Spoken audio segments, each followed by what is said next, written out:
Hey, it's Medicosis Perfectionalis, where medicine makes perfect sense. We continue talking about the treatment of CHF. Today we're talking about the bipyronides. And these doofuses include Amrinone, Amrinone, and Milrinone. They work by increasing the cyclic AMP. Okay, we get it. Will this lead to contraction or relaxation? It depends on the tissue.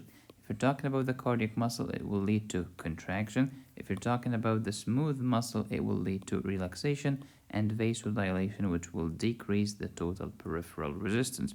Of course, if you have a drug that will increase cardiac contractility and decrease the total peripheral resistance, it's going to be a very good drug for CHF.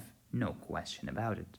Drugs used in CHF include cardiac glycosides, bipyronides, sympathomimetic drugs that do not have anything to do with inotropic effect. Alright, so bipyronides, Amrinone, Amrinone, and Milrinone increase cyclic AMP, and the smooth muscle will lead to vasodilation and decrease total peripheral resistance, and a cardiac muscle will lead to increased cardiac contractility, which will increase the stroke volume and the cardiac output. Of course, you have heard about the sympathetic and the parasympathetic nervous system unless you're living under a rock. Sympathetic has alpha-1 receptor and beta-1 receptor, not just beta-1 but also beta-2. How does beta-1 and beta-2 work? They work through something called GS, and this will lead to increase the cyclic AMP. Will that cause contraction or relaxation? It depends on the tissue. If you're talking about the cardiac muscle, it can lead to increased contraction. If you're talking about smooth muscle of blood vessels or bronchi, it can lead to dilation and relaxation. Here's M3 for the parasympathetic. We couldn't care less. Let's talk about beta-1 and beta-2 adrenergic sympathetic. GS coupled adenylate cyclase ATP to cyclic AMP. You will increase the amount of cyclic AMP, protein kinase A, because this is the cyclic AMP. This will lead to, depending on the tissue, if you're talking about the cardiac tissue, increased calcium in the heart, and this will lead to increased contractility. But if you're talking about smooth muscle, this will lead to relaxation, so bronchodilation, vasodilation, etc. Of course, in case of Amrinone, Amrinone, and Milrinone, we're talking about vasodilation, which will reduce the total peripheral resistance, which will decrease the blood pressure and the afterload.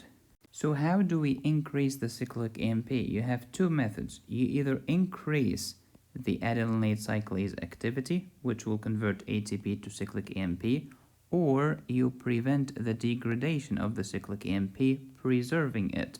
That's how cyclic AMP can persist and actually pursue its function.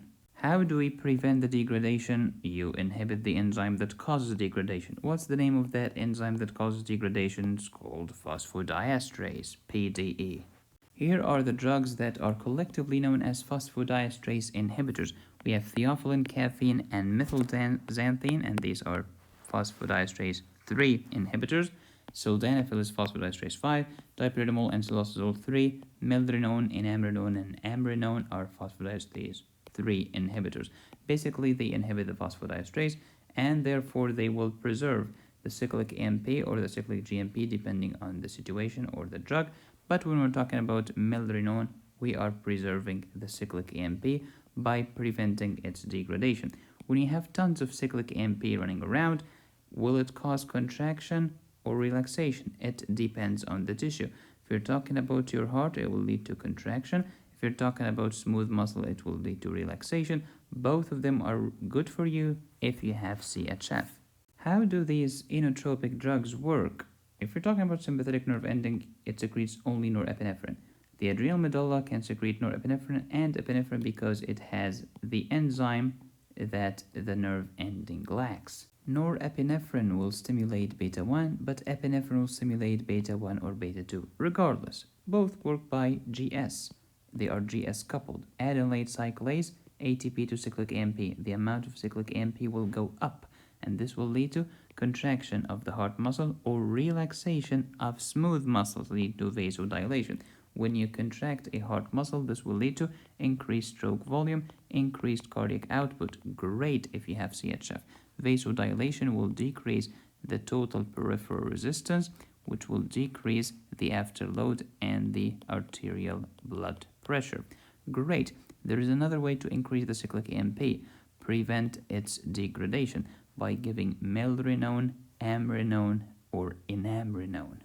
When you increase the cyclic AMP, lots of stuff happen. You increase the good cholesterol, you decrease the triglyceride, you decrease inflammation and smooth muscle proliferation, you cause endothelial repair, you decrease platelet aggregation, and you cause contraction of the cardiac muscle and decrease contraction of the smooth muscle.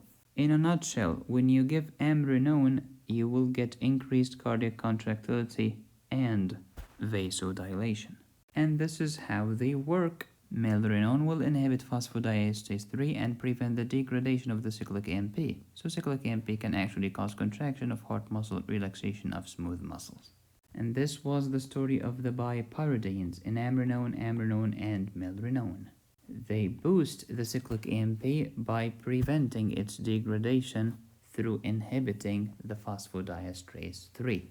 Thank you so much for downloading this course from my website. I truly appreciate it.